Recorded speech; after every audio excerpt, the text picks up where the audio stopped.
Kung nais natin ng pagbabago sa ating paligid, sa bansa at sa ating kapwa, tayo mismo ang unang magbago.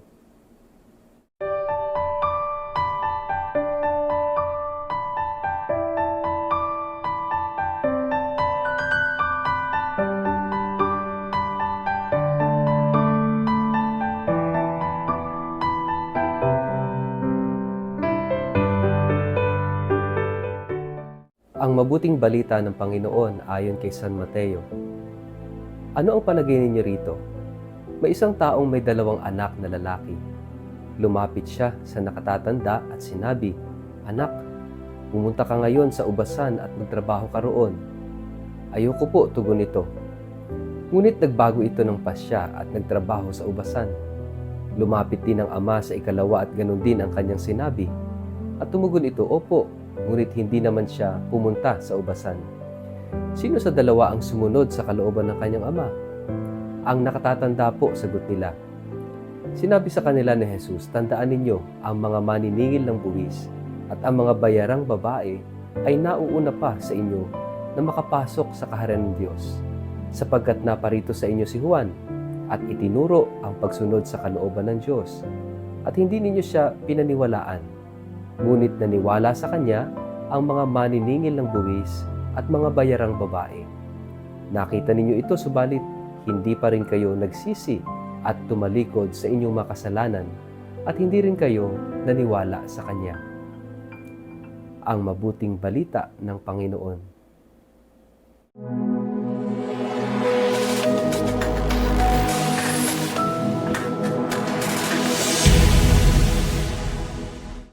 Mapagpalang araw po sa inyong lahat. Kumusta po kayo? Ang atin pong word of the day ay change. Bago po tayo magpalalim sa atin pong refleksyon ngayong araw na ito, kayo po ay muli kong inaanyayahan, magkakalimutan, mag-like, follow at subscribe sa ating page na Word of the Day at Father Richard Lagos. Ganun din po, samahan niyo ako sa pagiging media evangelizer at online missionary sa pamamagitan ng pag-share ng video ito sa inyong kapamilya, kamag-anak, kaibigan at mga kakilala sa social media para malayo at marami ang marating ng salita ng Diyos. Mga kapatid, tayo ay nasa unang araw ng buwan ng Oktubre at tayo rin ay nasa araw ng linggo na kung saan dinadala tayo sa isang napakahalagang hamon sa ating buhay. At yan ay ang pagbabago. Marami tayong mga hinahanap na pagbabago labas sa ating sarili. Gusto nating mabago ang mundo, ang ating bansa. Gusto nating mabago ang Pilipinas. Gusto nating mabago ang ating probinsya, ang ating lugar, ang ating kapitbahayan, ang ating mismong tahanan.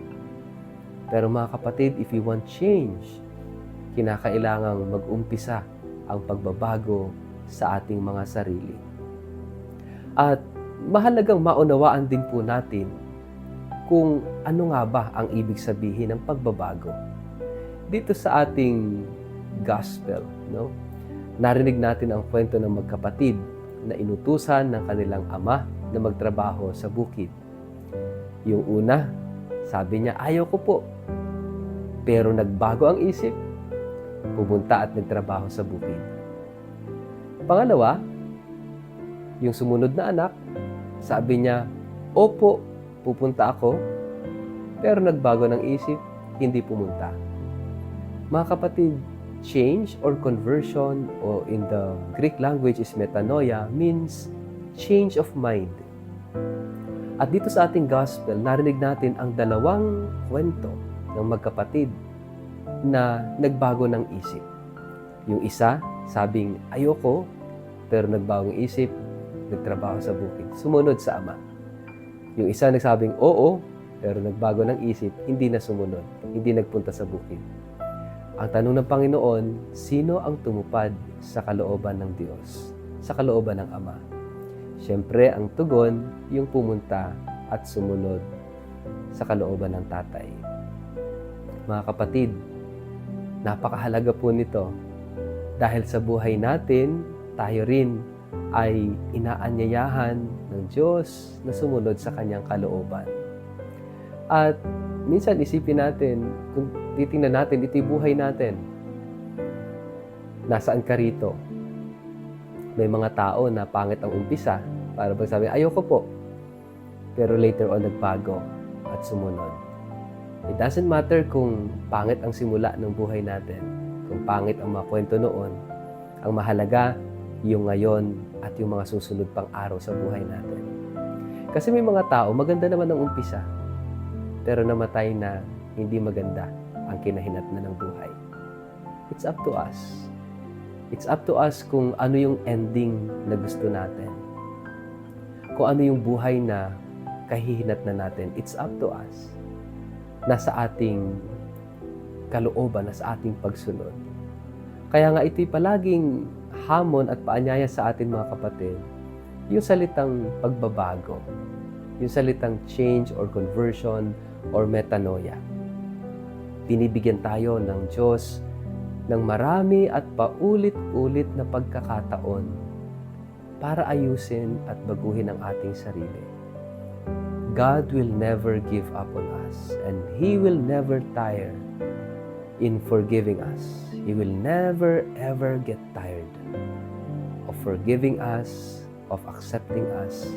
Sa tuwing nang tayo'y bumabangon, tumatayo mula sa ating pagkadarapa o pagkakamali, God will always welcome us and accept us.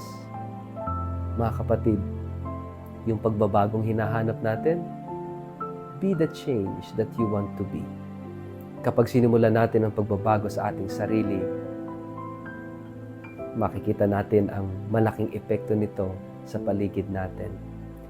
Pero we are being reminded that there are two kinds of change. Yung masama na naging mabuti, yung mabuti na naging masama.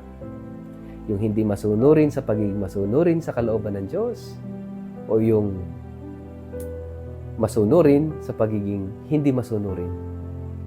Nasa sa atin po yan kung paano tayo magtatapos, kung paano magwawakas ang ating kwento ng buhay. Kaya sana po mga kapatid, no, yung pagbabago ay pagbabago sa kabutihan. Pagbabago sa pagiging masunurin sa kalooban ng Diyos.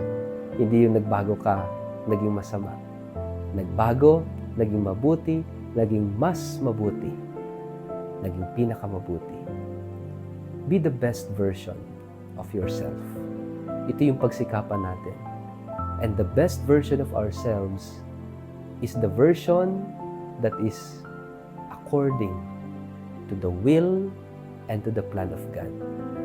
Kaya araw-araw sa buhay natin, bagamat tayo may mga kahinaan at kapintasan, sana'y nanduroon pa rin yung pagsusumikap, hindi nawawalan ng pag-asa, pagsisikap na tugunin kung ano ang kalooban ng Diyos, kung ano ang nais ng Diyos para sa atin. Amen. Sa ngalan ng Ama at ng Anak at ng Espiritu Santo.